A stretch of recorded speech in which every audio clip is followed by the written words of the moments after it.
So you are never actually not buying fashion.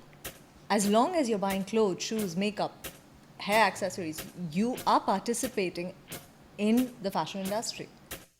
Whenever I talk to women about this particular topic, let's say makeup, I'm like, why do you have to put so much makeup, X, Y, Z? You know, men don't really care. Or something. But 90% of most women, their answer to this question will be, we don't dress up for you guys, we dress up for other girls. No, it's not minimalistic anymore. Now you get your monochromatic and you get your sequin. Now you get your super feminine clothes and you get non-binary clothes. You are getting everything structured, fluid. You are getting everything today. And that is a reflection of society again opening and saying everybody is celebrated. But because I love shoes, so therefore I'm going to So you know, huh? So it's actually 14,000 rupees on the Nike website. Okay, what happens in India is that India is allocated a certain amount of Right. these shoes. No, today if your driver's going and buying a shirt, that plaid or that check or that stripe Yeah. came from somewhere. Yeah. So what is that? It's fashion. Whether you It's buy it off this, Inspiration. It is. You're inspired to express Yeah, like you're that. Let's just inspired. find the middle ground in that particular way. you A lot of women keep complaining that their trousers don't have pockets, whereas all men's trousers have pockets. Why is that? This is very interesting. You don't just get to buy the Birkin. One little bone to pick with the fashion industry as a Yeah. man. I feel As like- a man? As a man. When So you're comfortable. where are we headed to? Where's fashion headed to now? Fashion is headed to fluidity. We're breaking I mean, the men can bind- wear girls' clothes, girls can wear men's clothes. Yes. Maybe. Of course. Okay, now we as Indians, I mean, you'll know this. You have a brother, you'll know this. We recycle our clothes. It goes from the eldest to the middle Yeah. to the youngest, then to the And then becomes a head pocha child. at the end. Yeah.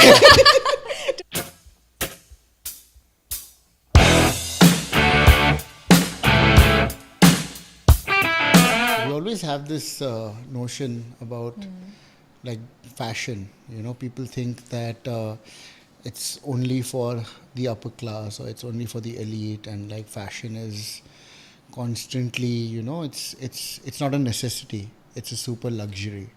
Right. And you know, it's also like the branding around is always like it's very expensive. And is that the fashion, you know, or what? How would you put That's fashion a part of the fashion industry. Luxury fashion is a part of the fashion industry. Today, even if you go to a pantaloons and shop, it's because some designer in Paris came up with a color, and that color trickled down and trickled down and trickled down into your Zara, your West Side, your pantaloons, wherever you may shop. I'm talking about commercial, right? Like your H&M. So you are never actually not buying fashion.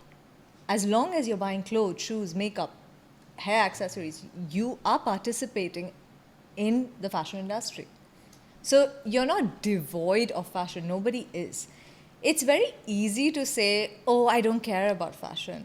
But the fact is, not only do you use it, not only does it represent who you are, even if you're shabbily dressed to oppose fashion. So at every point in your life, and you'll see this, fashion mirrors life. Fashion mirrors society. Fashion mirrors every fabric of your being. And we can walk through that by saying, let's say, there's fashion and activism, right? Activism is, I mean, for centuries, activism has been to get your rights. So when we talk about fashion and activism in the feminist movement, it has been the biggest platform that women have worked with activism. So if we look at, say, 19th century, the dress reform movement came out and said that women should be allowed to wear pants. Not because it was an article of clothing, but because in the 19th century, women were not allowed to be in society without an escort. And women wanted their freedom to move around in society, because the only women who moved around in society without escorts were working women, sex workers. And women pushed back and said, we want the freedom to walk around without a man. So that you're saying that came around by wearing pants. It's the confused. significance. Yeah. We will dress like men, Yeah. but give us our freedom.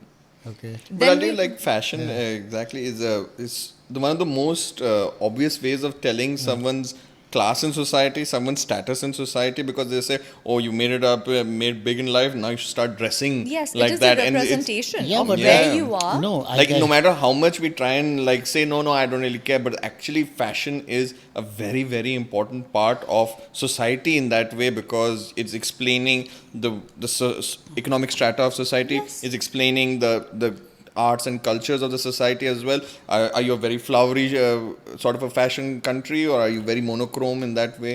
So it's a very I interesting. agree, but those boundaries are breaking.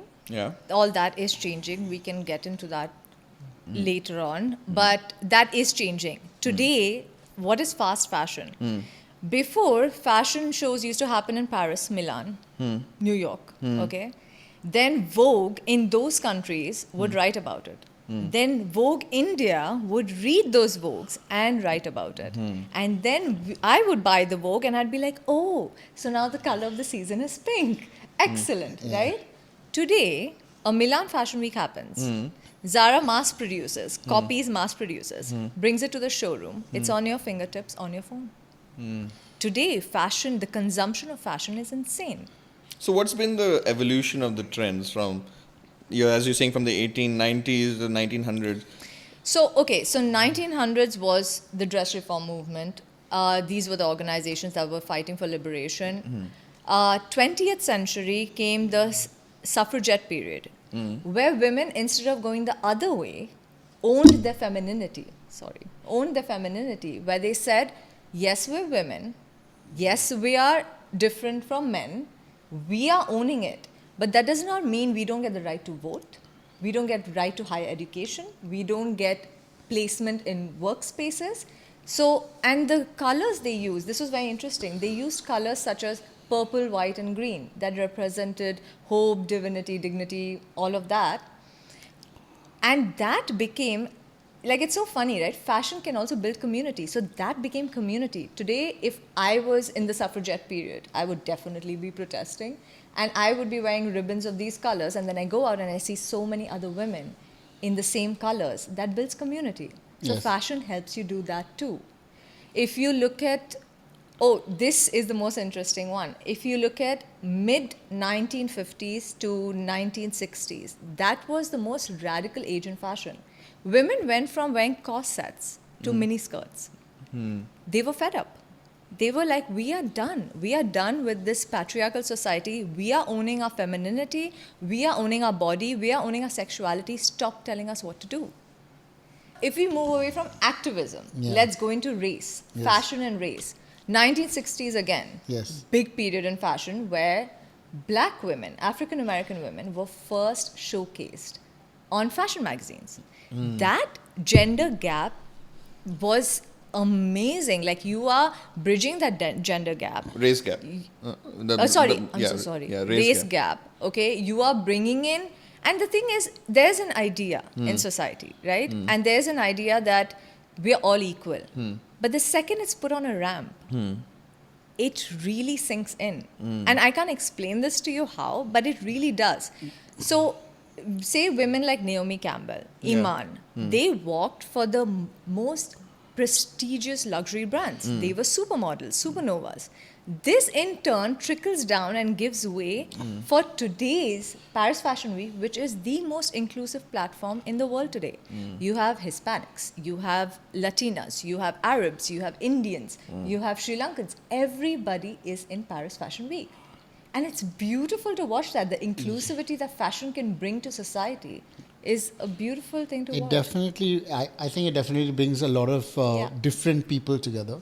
100%. It brings the world together. It's aspirational, that I get, because you want to be or look like that. That it's an inspiration, right? Like, when you go to Paris Fashion Week. Can I correct you on that? It's Yeah. not an inspiration. It's not an aspiration. It's an expression.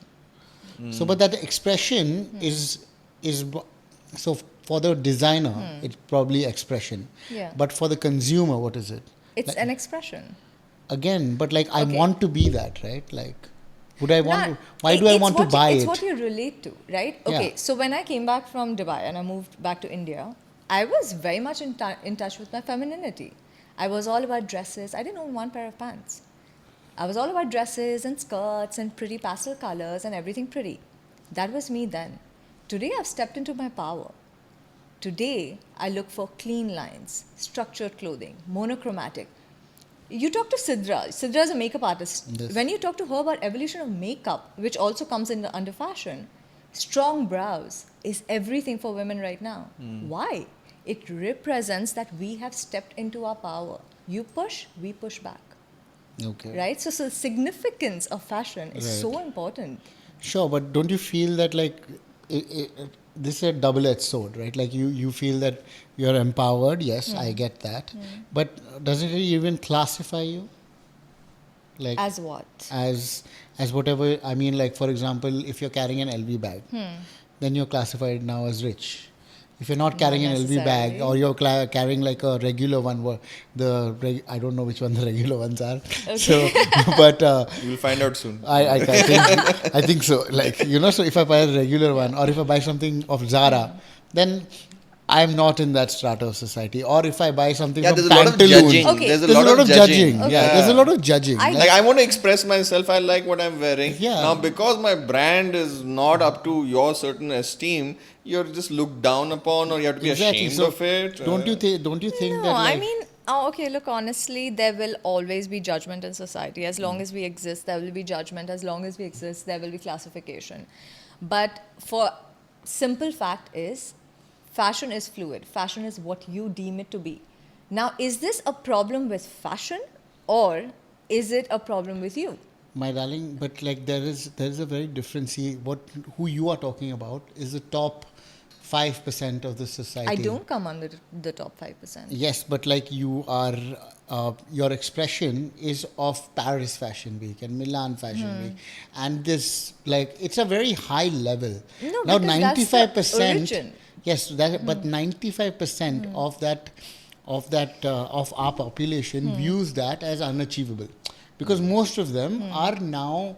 It's way too difficult for their kind of livelihood and their income to own the best of the best, right? Yes. For this 95% that is there, they are not looking at it as fashion. For them, where is their next paycheck coming from? They are working Yes. very hard to earn 30,000 rupees a month, Of course. or 40,000 rupees a month. So Of they have course. very different situations and very different problems. Yeah. Our problems may not be as difficult as them, because we're here, we can sit here and have this conversation as a podcast. We can sit here and have this and not be worried ki, where's my next meal coming from, or where's my next paycheck coming from. Right. 95% of the population does not have that luxury. Yes. And what we are talking, that's why I'm saying that this may be a part of luxury, is that it is for the privileged. But Shiraz, what you're not understanding is that yes, it originates in Paris, yes, it originates in Milan, but I recap this. There's a trickle-down effect. Today, if your driver is influences. going and buying, today if your driver is going and buying a shirt, that plaid or that check or that stripe Yeah. came from somewhere. Yeah. So what is that? It's fashion. Whether you It's buy it off this, inspiration. It is. You're inspired to express. Yeah, like that. you're Let's just find the middle ground in that particular way. You can but, say that. But I'll do one question I have, Vinti, is like how we've seen how our fashion also reflects the times, the historic times Right. we're also going through. Like before, we used to have very, very overtly exorbitant dresses and fashion, Yes. and also it was in our architecture during the 30s and 20s, where the Art Deco period was going. Yes. Fashion was very reflective of that. Yes. Today, we're moving towards minimalism, where it's just monochrome, just one or two colors max, not too much happening. And it's also reflecting with our architecture also, which is becoming more less is more. Is this a particular trend which you're seeing, or is it no, the we're opposite? actually taking a whole big U-turn. So what is the current Yeah. particular trend going? So currently, what I'm really loving about the industry currently is that it is all inclusive. Okay. Anything goes. You walk into a store today, there are no rules in fashion today, and that is so amazing because they are celebrating every body form. Good. This came with the fourth wave of feminism. where women said every body form must be celebrated. Which is recent. Yes, and fashion really took to that. Because there were a lot of mental health issues that came with fashion. Yes. So as I said, okay, I didn't say this, but I would like to say that fashion can oppress or liberate. Right? Okay. So in history, fashion has been used as a tool of oppression and liberation, which is why it's so powerful. So fashion was very structured and pegged. That you had to be a certain color, a certain size, which was not even a size, a certain look, a certain height, a certain features to be fashionable. But today, fashion itself has course corrected and broken those norms. Today, you walk into any store. Let's take a Zara, for example. You'll get skinny jeans, you'll get straight jeans, you get mom fit, you get boyfriend fit, you get flared, you get baggy, you get everything. It's become so inclusive where they are saying, the industry just wants to celebrate you. So you be authentically you, and we will celebrate you. So as you were talking about minimalism, no, it's not minimalistic anymore. Now you get your monochromatic and you get your sequin. Now you get your super feminine clothes and you get non-binary clothes. You are getting everything structured, fluid. You are getting everything today. And that is a reflection of society again opening and saying everybody is celebrated. But I mean, just to be devil's advocate, because that's what I do. And tell me, don't you think it's because they want to capture everybody? Because don't you think it's more for profit or more for the sale, or they're actually including everybody? It is becoming way more inclusive. How they would make more money is if they said, hey, so your jeans are not in fashion anymore. Man. I'm giving you an example. So chuck that, and that's what's been happening for decades over decades, where once skinny jeans will be in, 2 years later it's baggy jeans. You cannot wear skinny jeans. 3 years later it's mom fit. You cannot wear that anymore. Then it's sequin. Then it's plain colors. How does the fashion industry send out its message? Yeah. Is it just from fashion shows I or think it's media? a coup. Huh? I think it's a coup. Cool. I think it's a coup. A coup? Yeah. Okay. But Where all designers get together and decide that this is what we're going to It's do. like a fashion mafia. I'm joking. Yeah. I'm joking. That's not how it works. I think it's one idea that really catches on. Yeah. But a lot of people make different, like you said, expressions, and then one expression catches on. Yeah. No. No. No. What I mean is that earlier fashion was very rigid, and it was more profitable to just say now your entire wardrobe is an outcast. Now your entire wardrobe is not gonna go. So buy a lot more clothes. But today that's not the situation anymore. Today you can wear what you want and express yourself however you want, and fashion is celebrating that. The industry is working more towards humanizing expression than making it more rigid, and I love that. Yeah. Right. So, I just completely off topic. Yeah. Like I want to understand, like with social media now, doesn't it make it harder? Because every moment, everything is changing so much, right? Everything is changing so much. Like, like you said, like 2 years ago I had some jeans, now I can't wear those jeans again. I mean, don't you think that like functionally, that's really, really hard on many people, because there's so much that somebody can afford. Yes. Now this person has spent all their money on making this wardrobe. Now it's obsolete in 2 years. What does one do? But that's what's changed, Shiraz. That's what I'm saying. That is what's changed today. That today there are no rules. You dress however you want to dress. So, but then where's the expression of fashion? Then where does it? Fashion is a reflection of you. It's your own expression. It's not the expression of the industry. Yeah. Today, a Balenciaga may put up a great outfit. I don't like it. Yeah. That's me. I will gravitate more towards something that has a storyline, right? So I will go and pick up a Valentino and I'll be like, oh, this is beautiful. The same way with Zara, right? You don't have to walk into a Zara and buy everything. It's you pick. So it's always your reflection. No, of course, Yeah. of course. I just No, but I'll tell you just to understand. A lot of people don't understand the magnitude of fashion. Yeah. The founder of Zara, Armancio Ortega, something like Yeah. that. He's the fourth richest man in the Yeah. world. He's Yeah. richer than industrialists of Yeah. countries as such.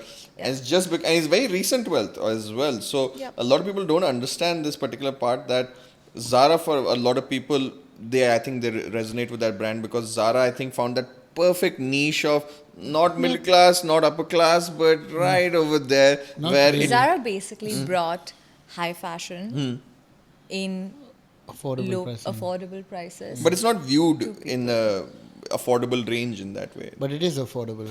It is affordable, but the way they market themselves, it's not like come No, sasta for the- sale. But for that's clothes, the thing. it's very They're affordable. so high fashion. That's the great thing about Zara. That from an influencer to a designer to everybody will wear Zara. I'm wearing Zara pants right now because they're so chic and so well done because they're copied off of all these ramps. But That's like what Zara if you brings. see Amancio Ortega, I think he's number 7 right now. But Tech companies have taken a boom. Keeps wavering, but no, he was. he's 7 right now. Yeah. But the one who is more stable in this fashion industry is Bernard Arnault. Yeah. Or am I? I don't know. Yeah, Bernard Arnault. Yeah. He's the head of Louis LVMH. Vuitton, Moet Hennessy. LVMH. LVMH. Yeah. LVMH. So he is way more stable. He's been at number 3 for a while. And so, I mean, that tells you like a lot more. I feel like, yeah, there is fast fashion. What but is fast fashion exactly? The fast fashion is basically clothes that change every 2 years. That's fast fashion? No, fast fashion is okay. So today, so you know how we designers we come up with a collection. It's 18 pieces or 22 pieces, how many ever, and then we're done till Yeah. the next season. Right? Next year. Fast fashion is Next when you're season. bringing next season. Oh, so They're winter two to summer. They're 2 seasons or 4 seasons, however you look at it, right? Okay. So what Zara, H&M and all do is they bring you new clothes twice a week. So twice a week they have something new to offer. So what happens is your consumption goes high. That you think, oh, it's just this much, let me buy it. Oh, it's just this much, let me buy it. But the thing is that fast fashion has a negative side to the coin. There is a huge impact on the environment. Of course. Okay, now we as Indians, I mean, you'll know this. You have a brother, you'll know this. We recycle our clothes. It goes from the eldest to the middle Yeah. to the youngest, then to the And then becomes a head's pocha child. at the end. Yeah, to the Exactly. head's child. becomes Yeah, a it pocha, does, right? or like you Goes to the maid, go to maid, maid, son. So Yeah, so we really do recycle. We don't believe in throwing things away. But in the West, there's a lot of dumping. There are landfills of clothes, tons and tons of clothes. And these are not your pure cottons or pure silks that are biodegradable. These are Polyester, polyester. So what are you going to do with that? Oh, God. It's become a big issue. So now So what designers... are the big no-nos if I'm someone who's environmentally conscious? What particular materials I should avoid? So, okay, so honestly, Polyester. you can't escape it. Can't escape. You can't escape it because the cost, how do you think you get a pair of jeans for $2,000? How does that happen, right? The cost of living is so high. So what designers are moving more towards biodegradable and environmentally safe and more natural and fabrics. they're like more recyclable fabrics as well. That one that you pull out from plastics. There are, yeah. I don't like those fabrics at all. But yes, Okay, it is one of the solutions. But don't get caught into the fad of it. Like when you go to an H&M and you see H&M, I'm forgetting the name. Divided. No, not Divided. What is it called? Okay, whatever. Yeah. Okay, H&M's Conscious. Okay. Okay. It does not mean your entire fabric is organic or biodegradable or whatever. All it means is it could just be the label that's recycled or organic. Oh, God. So yeah, they're really playing into... Yeah, that's it's called greenwashing.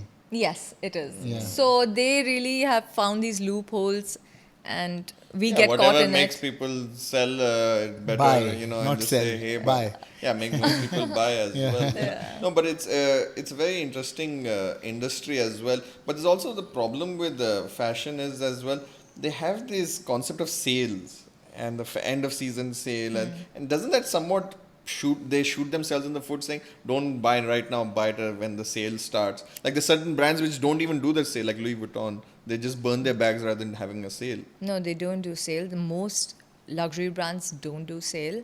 And I think that's their ethos, how they want to work. When it comes to, say, a regular store and you want to defer buying it, are you going to get your size? Are you going to wait? How important is this article of clothing to you?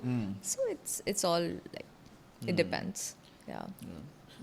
Finally, I mean, like, you know, when you do get these aspirational brands, like you said, like, you know, they retire it. What does that mean? Like, they don't ever sell it again.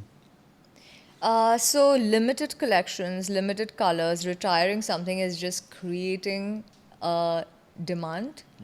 Create like a superseded demand where you're just like, oh my God, I must have this. That's what I think it is. Like, Right? you know, Of course it is. Of course it is. 50 years later, they'll bring it back. So rather than selling it for a sale, they retire it and sell it for twice the price. Yeah, of course. So it's just a marketing gimmick. It's a marketing gimmick. Yeah. And It's honestly, a lucrative industry.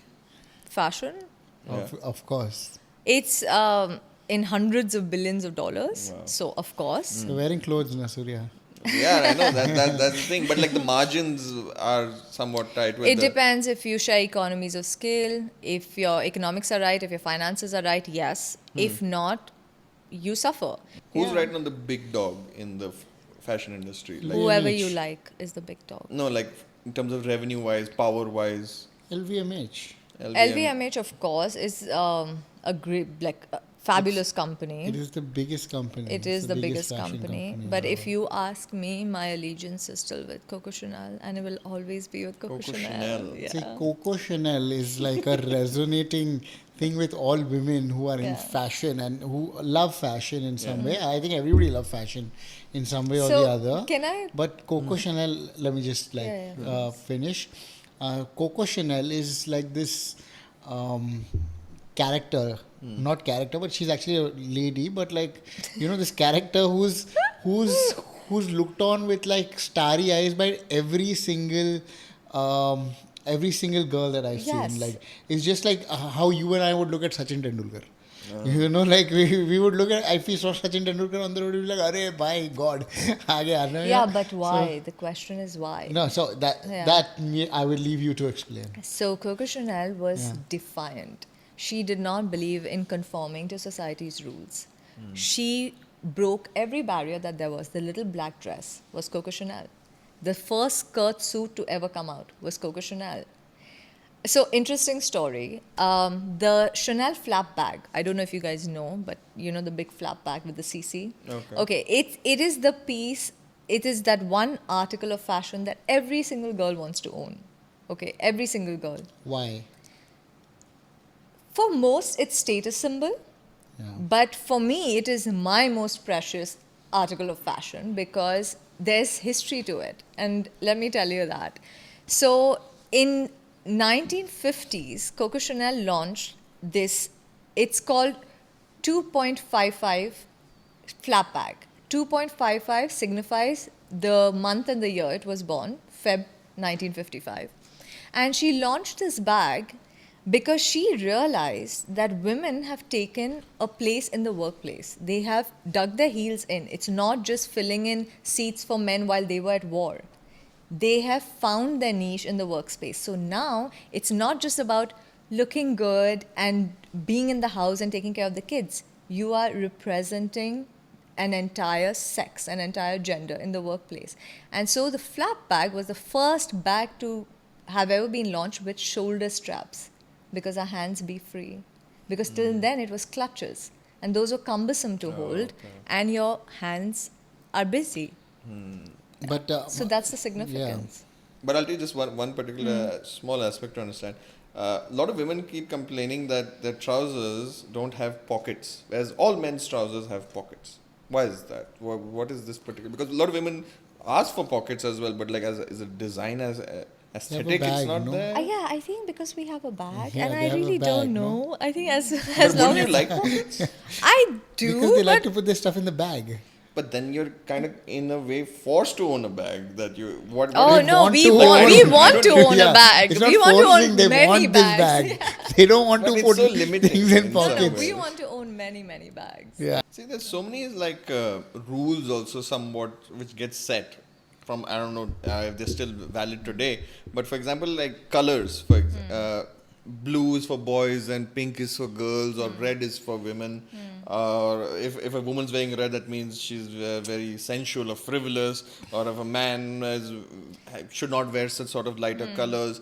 These sort of rules, are they still very prevalent in the fashion industry? Not at all. Not at all, they've gone away. In fact, with degendering fashion and coming up with non-binary clothes, that is the whole idea, to come back and break those norms that fashion helped put in. Okay, so I'm just going to go into the history of this. 17th century Greece, pink was the color of masculinity and baby blue was the color of femininity. Yeah. Okay. Comes the Enlightenment period in the 18th century, late 18th century. Okay. French Revolution happens, American Revolution happens. Industrial all of this. Revolution. Church and state separate. And then they decide that, okay, we need laws and we need rights and we need all of this. And women are like, oh, great, do we get rights now? And men are like, no, no. So till the Enlightenment Colors period, get rights before you. till the Enlightenment period, we believed that, Europe believed that the gender was two sides of the same coin. Right. But after the revolution, patriarchy came in. Okay? And patriarchy came in where men said, you're inferior to us because you're biologically different. And so, fashion, now when you come up with a new idea, how do you put it to perspective visually? Who helped this? The fashion industry. That's what I mean by fashion can oppress too. So fashion industry comes up with this, okay, so men have all the power, put them in power suits. Women are going to sit at home and take care of the babies and carry on humanity, put them in everything that pleases a man. So then came your cannot breathe corsets, then came your voluminous skirts. Who makes these decisions? Like, Don't ask me. So then... But no, it's not men who are always stitching these clothes as well. Sometimes it's women making clothes for women as well. So we're talking about society. We're talking about society. So fashion is always a reflection of society and society reflects back. They're always mirroring each other. So when you put a man in a power suit, what does it say? That he holds the power. So that happened for a while. Now, I mean, everything feminine, everything pretty came to the women. But if you actually go back to our history, okay, Shiraz, which is the one article of fashion that you will not touch from Sidra's wardrobe? I think her heels. Heels? heels. I thought you might say skirt that. No, I was not Scottish either. I'll be wearing this skirt. Exactly. So I thought you might say that. So let me tell you, 10th century Persia, they invent the heel for man. So he can ride and the heel gives more stability in the stirrups. By the time the evolution of heel happens and it goes to Europe in the 17th century, it becomes a sign of aristocracy. So the biggest aristocrats were seen in red heels. And then women were mocked to want to wear heels. So do you see how it is? It's just history repeating itself again and again, where something is gendered, but it's not. So today, heels are gendered for women, but we're breaking that binary again. We're giving the LGBTQIA community that voice on that platform by breaking that binary and making fashion fluid again. But fashion's now become extremely fluid now. No, because but like I've seen a lot of people also wear heels who are guys who are short. I mean, I know a few guys who are short if who it makes still them wear. comfortable, it's not if it obvious makes them heels, but yeah, It's confident. not high obvious. rises, Yeah, it's No, if it makes you confident, if it helps you, if it makes you happy, wear it. Who Yeah, cares, yeah, right? And that's yeah, the whole theme yeah. today. As you pointed out, kilts, right? Scottish wore kilts. Indians wore jewelry. French wore stockings, which are leggings now. Yeah. Makeup, ostentatious wigs. So all this has always existed. So when you say that, oh, today it's a millennial fad to say that gender norms should be broken in fashion, the fad actually was genderizing fashion in the first place, right? Yeah, but I mean, I don't think fashion is supposed to be gendered, but it's always been a push towards, I don't know, I may be absolutely wrong about this, but like towards women. Like, women are more Because we're bigger into, consumers. yeah. right? Yeah. Because there's this whole structure in fashion where we have to buy more things. Why is that though? Society-wise, I think women are buying No, more I mean- than men are. Like I don't No, remember the last time I've gone shopping. I'm not even talking about. I'm not even talking about how much we shop. I'm talking about if you and I were to go to a store, the number of things that I would need supersedes what you would need. Of You would course. need a t-shirt, Exactly. boxers, shoes, and a pair of jeans. Yeah. I would need makeup, hair products, skincare, clothes, lingerie, shoes, and everything has to match. Everything has to be perfect. I mean, Yeah, it is. exactly. But why is that? But though? Why It do you is a feel that reflection of patriarchy. I mean, I will keep coming back to patriarchy where they just say, today, even today in fashion, women's fashion is way more expensive than men. Yeah. Women's wages are lesser than men's. It doesn't make any sense. But are we going to course correct? I have full faith in the industry. We will course correct. So, But don't you? I mean, talking about just the income part of it, like you say, women's incomes are lesser. Yeah. I don't agree with that. Okay, but Yeah, I know. that's a Statis- US based thing. it's, rather no, it's than a world. gender. It's a world don't- thing. In India, it's not. No, no. For I'm the not same sure. job, no. Okay, I don't I- have I- statistics, but so now you say that like women are paid lesser than men, but their fashion is way more expensive. Yeah. But don't you feel like earlier we did have a conversation where you said I need somebody to have a child. So Oh, we're really touching on this one, huh? no. Okay, fine. No, Yeah. but why is it that women are also, my question is, why is it that women should be dependent on men then? Because that's a system of society. Today, But break Shiraz, it. Why can't Yeah. there are more We- women in the world than men? No, There no, are 52% of the one world is second, men. one second, Why hello. why are you forced to buy XYZ more than men and struggle with this? Just say, oh, too bad. Women- That's what it is. Yeah. women are breaking it. Every single day is a push forward. But the thing is, we need men like you who are ingrained feminists to stand with us. Of We course. need the world to stand with us. Yeah. And feminism is not just about fighting But- for my rights. It's about fighting for my rights, fighting against toxic masculinity, which all of you have gone through that you don't realize. Vinti, to touch Yeah. on this, whenever I talk to women about this particular topic, let's say makeup, I'm like, why do you have to put so much makeup, XYZ? Men don't really care, or something. But 90% of most women, their answer to this question will be, we don't dress up for you guys, we dress up for other girls.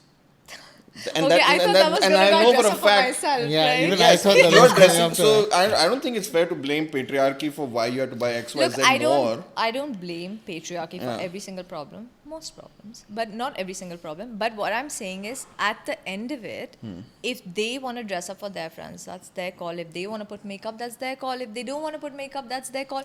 The whole point is, as long, look, Surya, let me say this, okay? And this is for everybody who follows fads. Fashion is you living out someone's fantasy. Okay. But style is you being intimate with your authentic self. So it's not always about fads. It's about what you're comfortable with, what Fashion you and like. style, like how would you differentiate those two words basically? Fashion is what they put out there, style is what you pick out of it. What do you pick out of it? Okay. No, but like as you were saying, how it's very important for women to use fashion, women and men to use fashion as a way to express Yeah. themselves. But we also currently in society we have this particular point which is being a very hot button issue is about the burqa and hijab, where this topic keeps coming up, and there was a women's revolution in Iran in the 1970s where they tried to ban the women themselves tried to get rid of the hijab Yeah. and burqa, and even it was a major point for feminist movements in the 70s, 80s, 90s. Today there's been a U-turn where they're trying to say no, it's her choice, but actually in all reality, we've discussed this in the previous podcast, it's not originally her choice. It's an unspoken rule put in from usually men inside the house, forcing this upon women. That's your perception. It's my perception, That's but solely you your can say the women in Afghanistan were like just wanted studies. Afghanistan is an oppressed society, and Iran? look, Iran is again an oppressed society. Yes. Look, I'm not gonna delve into this too much, Yeah. okay? I'm just going to say one straight thing. Oppression, whether you force someone to wear or you force someone not to wear, is oppression. Yeah. It's as simple as that. They can wear it if they want to wear it. If it's a religious symbol, if it makes them feel safe, if it's a spiritual symbol, whatever it is, it's their call.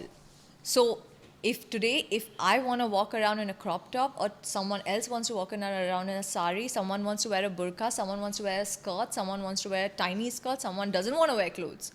Okay, maybe that's going a bit too far. But it's your call, because at the end of the day, it comes down to this. It's my body. Let me be. I will wear what I want. We are taking a U-turn in this. You're talking about the hijab again, the hijab. I'm just going to make one statement, Surya. I don't want to go into it too much. But again, reflection of society, right? We are becoming more, we're becoming more intolerant.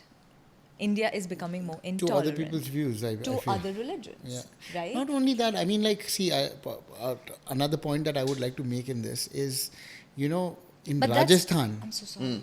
Rajasthan, you're not supposed to lift the veil. Like, you're Let me correct you on that. I'm so happy you brought this up, Shiraz. Yeah. There was a Purdah system amongst Rajput women. I'm Rajput, so I can talk about this particular point. There was a very, very strong Purdah system in Jaipur and multiple places for women. It was again men forcing women that no, you should not be showing your face around society. Maharani Gayatri Devi, who was the queen of the She broke Rajput that at that barrier. particular, she properly went against it. She faced a lot of backlash, not only from men, from women as well, and from politicians. She had a very difficult time, but she fought it single-handedly. She gained momentum, and thus today, I go there very often. There's a little bit of that system where you kind of cover your head, but it's no more of you can't show your face anymore. Okay. It's been somewhat well. There are certain small pockets within Rajasthan which still kind of practices it, but in Rajasthan, that Purdah system has been demolished. And because see, religion and fashion has to evolve. But if you just cover it up and say no discussion on this particular point, thank you very much. Fashion has no religion. Please don't intertwine those. Yeah, two. but that's also my second this thing is that you said, but it's not completely abolished. Like tomorrow, when you go in front of, like not in a very upper class household, like you said, Rani Gayatri Devi, Maharani Gayatri Devi. Maharani Gayatri Devi, you said, but like probably you are one of the higher stratas in Rajasthan. Has it trickled down to the lower stratas? It has. I've gone to certain And districts. UP and all of these places, you feel that the Purdah system, and not the Purdah system, basically, you constantly have to have a thing over your head, right? Like you have to wear the pallu. Just like your normal, whatever your normal sari, just you cover it up with that, and that's about it. But that's a certain way of showing certain respect in that way. So, but again, I it's mean, not a rule. But again, like I said, we're going back to it, and I think we should end this topic on that. Is I that agree. when you cover the face, Yeah. then you're really getting into But a very there deep again, sort of- let me tell you, hijab is not covering the face; it's covering but the hair. I meant niqab. Let's clear Guys, that. why Never am I mind. here? Like really, you guys talk. No.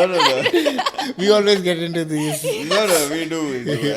I mean, honestly, fashion has no religion. Fashion has no ethnicity. Fashion has no geographic boundaries. Fashion is fluid. It's what we're coming back to.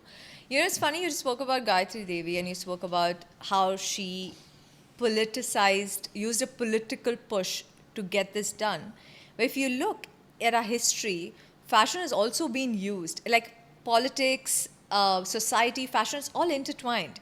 You look at the 70s, right? The peace symbol everywhere, the peace symbol accessories. What was that? That was symbolism of anti-Vietnam War. We do not want war. If you look at our own Indian history, if you look at what was the significance of khadi, it was Indian clothes, enough. Indian We will textile. not be oppressed. So the British were taking all the cotton crop, taking it back to Britain, making cloth, bringing it back, charging exorbitant prices. But if you were to buy cotton in India, a tax was levied so high that it was more expensive than the British cotton. That's when the Gandhi said, I will take the handloom, I will spin my own yarn, enough. And that symbolism, it morphed into so much more, right? Like a push for independence. So fashion that way is really used and has major symbolism. But when it comes to religion, I think it is what you believe, what you feel, and you should be allowed to do that. Simple. Of course, it makes sense. Yeah. Of course, in that particular aspect, as Yeah.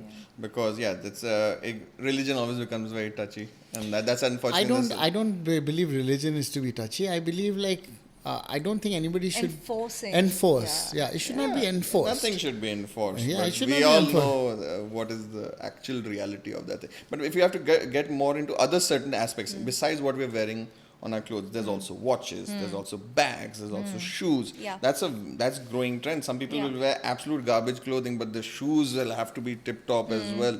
What has been the evolution in that particular? So, shoes have become the biggest accessory today.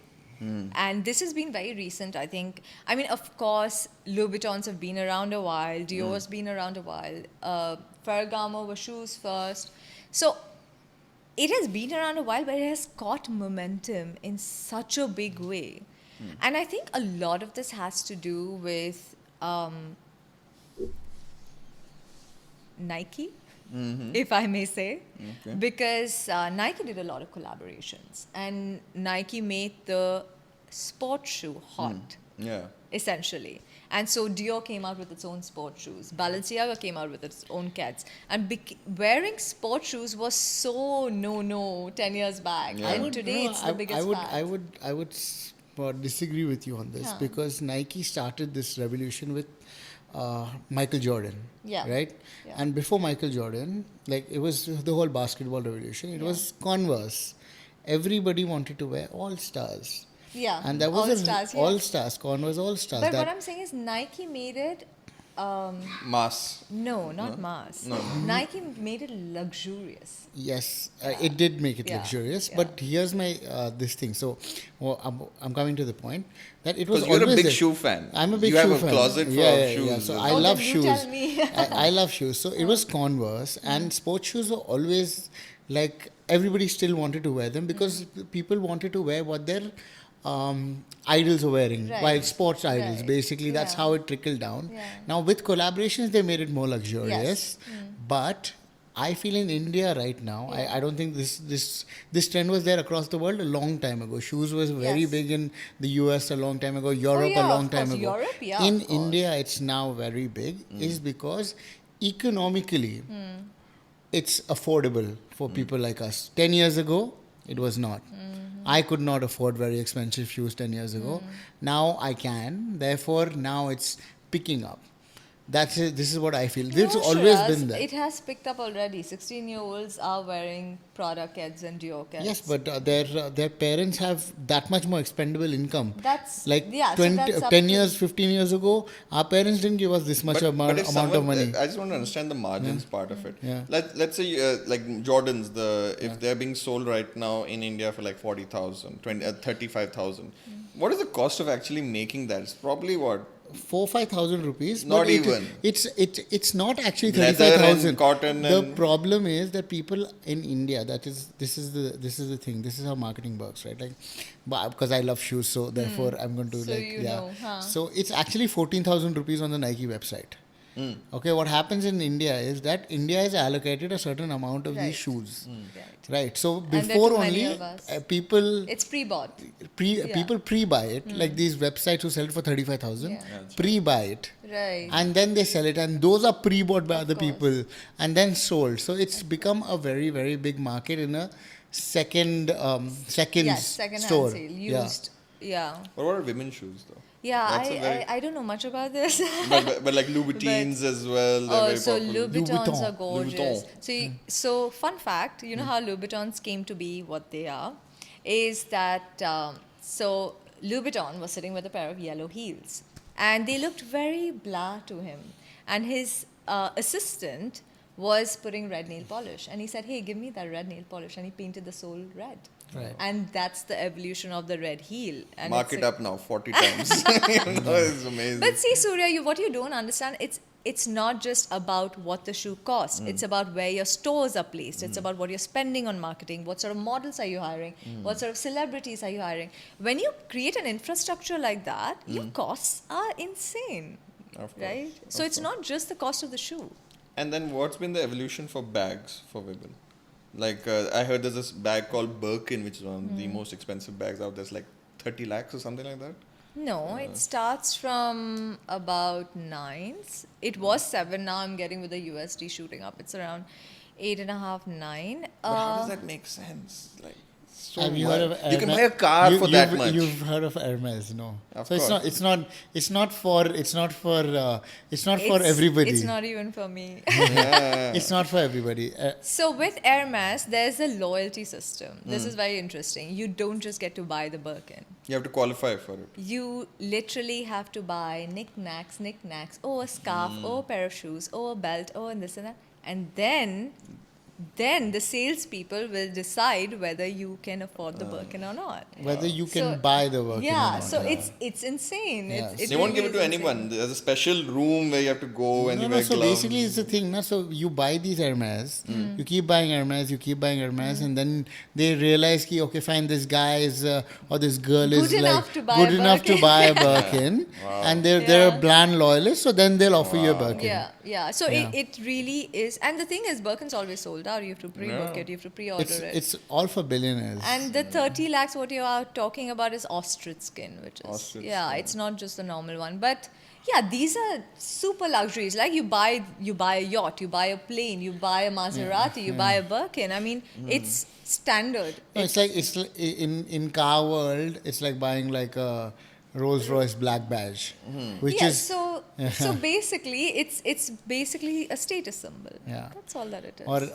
or you know, the other day I went to Rolex and then we were walking through the catalog, and then I said, okay, how much is this rose gold? So he said, so the rose gold is for 24 lakhs, but there's a 4-year waiting. Yeah. And we don't know if we can get it for you. Like Yeah. there's no chance that like I can't promise you. We'll put you in a Dropbox. So there's an attitude of being elitist. Yes. Right? So And Yes. people like that. They like to say, oh, yeah, you're wearing the basic stuff. I had to really go through so Surya, much I to don't get think it. anyone No. says So that. I'll tell you what. No, like, I know for a fact there are a lot of people who pride themselves The saying this is people- only 1,000 of these watches were made. the people who can afford it get it very easily. Yeah. I've Of seen it course, around my because friends. you are also spending a lot more. Yeah. Why is there a lot? So every time I shop in any luxury store, they ask me for my number. Yeah. Because they have a logbook. They log what all you buy and where Yeah, all yeah. you're buying it around the world. Yeah. So they do have that. But to say, I mean, when I bought this ultra luxury product I broke the bank for it. It was a snakeskin Dior. I don't ever carry it out because it's so delicate and so beautiful, but I just wanted to own it. I don't have money to put in it. So I literally don't even have money to put in it. The snakeskin, which one did you get? It's a Dior, yeah. So she'll be like what, 14 lakhs? I bought this 10 years back. Yeah. I was smart. I did not Yes. let inflation catch up or the rupee go down. I bought it when I wanted it. But the thing is that there are people who are avid fans of fashion, like me. I will break the bank. We see the passion. Yeah. So don't give me dinner. Just buy me a Vogue. It'll feed me more. Carrie Bradshaw. I mean, I relate to that. I get it. Yeah. So yeah, for some people it's like that. It's not about, oh, I got so much money. Some people are also very Carrie passionate. Bradshaw any- is Sex and the City, right? Like, Oh yeah. So like celebrities, Yeah. they also really determine the current fashion trends. A lot of people picked on certain styles based on Sex in the City. The show, oh my God, Carrie was carrying these sort of particular bags. I have to also wear. And like Ranveer Singh, for example, he's wearing all sorts of crazy clothes out there, but it's somewhat in a way pushing people. Look, what I'm wearing today is a little Ranveer Singh-ish. But it's just showing that how celebrities. Where is Deepika? So now you understand. Now you understand why designers give clothes to celebrities. But the thing is, it's not just about fashion. It's not just about pushing the boundary. Today, if you walk into a Met Gala, which is the biggest platform for fashion, it's all activism. It's all political. Fashion is politicized in such a big way. In the last Met Gala, AOC was wearing a wedding gown that said "tax the rich" in red. So a white wedding gown and "tax the rich." Another celebrity was wearing a gown with said "equal rights." The cape said "equal rights." So 2019 camp, it was such a big deal to represent LGBTQIA community. So the thing is that And Fashion- fun fact, there's only one Hyderabadi who's been to the Met Gala. So, Man, good on her. yeah, I know, right? Good on her. No, but like, yeah, just talking about celebrities. Yeah, so I think it's great that we are not just making statements of this looks good and this is the new trend. I think we are really pushing boundaries, we are breaking ceilings and saying that, hey, this is wrong, and I'm again going to use fashion as a medium to tell you that this is not okay. This is not okay with us. So I think that's lovely. I think that's great.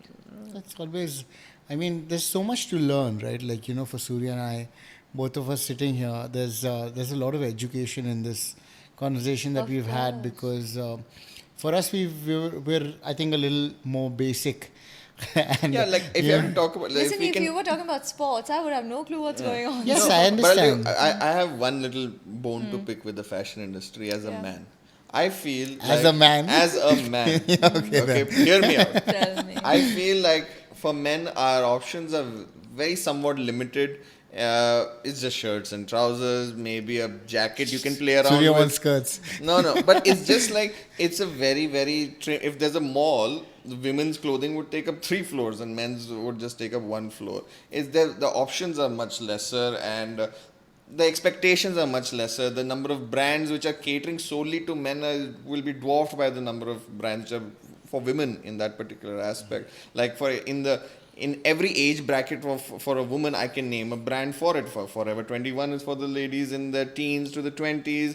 Then you go into the H&M and Zara's, and then you get into the Coco Chanel's and so on and so forth in different brackets. But for men, it's like We also You have got- H&M and Zara. we have H&M and Zara, And then which we has have- become for everything. But what is it? Our options are so But limited. we have Tom Ford, we have Xenia, we have, what else? So, Joe. patriarchy did this to you. Let me So just we tell you we that. shot ourselves in Yes, the foot. yes. We have Oh, so much control oh, in this. oh, no.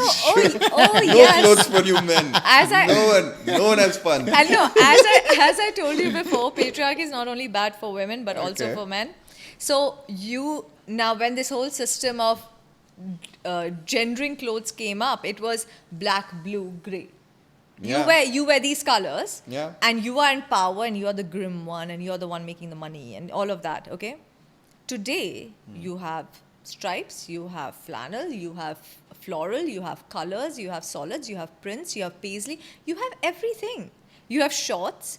Now, as gender is going towards non-binary, you are going to get more and more options. It's just about what you're comfortable with wearing when you're comfortable. Where are we headed to? Where's fashion headed to now? Fashion is headed to fluidity. We're breaking I mean, the men can wear binary. girls' clothes, girls can wear men's clothes. Yes. Maybe. So, Louis Vuitton, I'll tell my wife that we're sharing a closet. Louis Buy a Vuitton. size Sizes bigger. are going to be very different, Oh Surya. my god. No, but guys, this is true. Louis Vuitton, Balenciaga, Gucci, all the luxury brands are coming out with verticals, but it's a start. So it is going to get more fluid. It is going to become men, women, and non-binary. I'm not necessarily saying that it's not going to be anything. I've shopped from Zara boys, H&M man, everywhere. So Yeah, there's like those I've- boyfriend pants. I've no? never shopped from Zara girls, but like, I mean, except not for myself. Maybe in 10 years you can. So I think I I think I won't have hair on my head and too much of a stomach to like probably wear something short you still look fashionable, Shiru. yeah. Yeah. I like the shoes you're wearing. Maybe I'll try those on. Oh, no. I'm sorry I said that. No, he was complimenting. Binary. Complimenting my shoes.